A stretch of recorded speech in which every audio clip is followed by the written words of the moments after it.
नमस्कार मंडळी, मनसई फूड्समध्ये तुमचं खूप खूप स्वागत आहे। आज आपण करणार आहोत सर्दी आणि खोकल्यावरती असा औषधी काढा।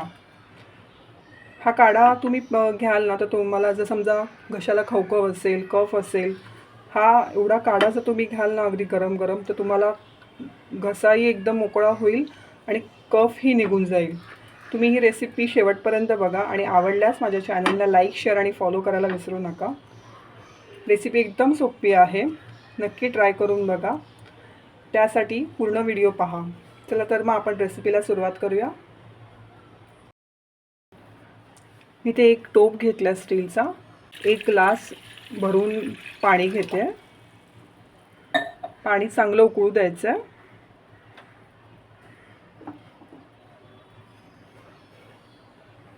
आणि त्यात मी तुळशीची पानं घेतली आहेत 8 ते 10, एक दालचिनीचा तुकडा घेतला आहे 1 इंच, 6 ते 7 मिरी घेतली आहे, 5 लवंगा आहेत, पाव चमचा हळद आहे आणि थोडंसं आलं घेतलं आहे।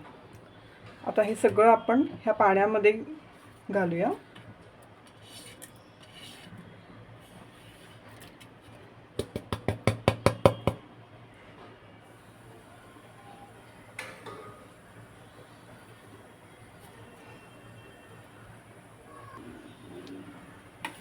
चमच्याने चांगलं ढवळूया आणि याला चांगली उकळी येऊ देत। आणि हे ग्लास भरून जे पाणी आपण घेतलं आहे ते अगदी आपल्याला अर्ध करायचं आहे ह्याचं।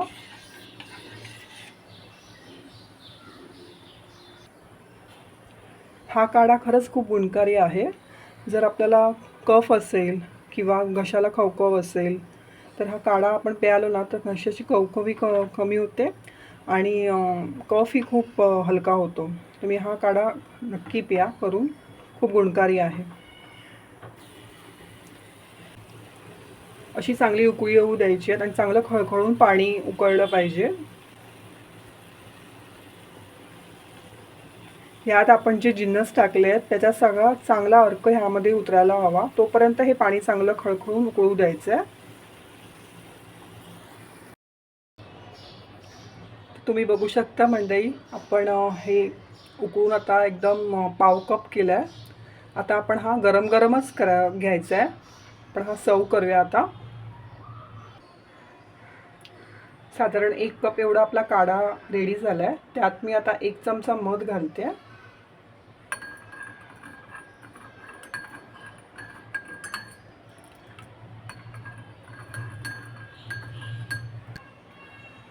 तर अशा प्रकारे आपला सर्दी आणि खोकल्यावरचं अगदी औषधी काढा तयार आहे।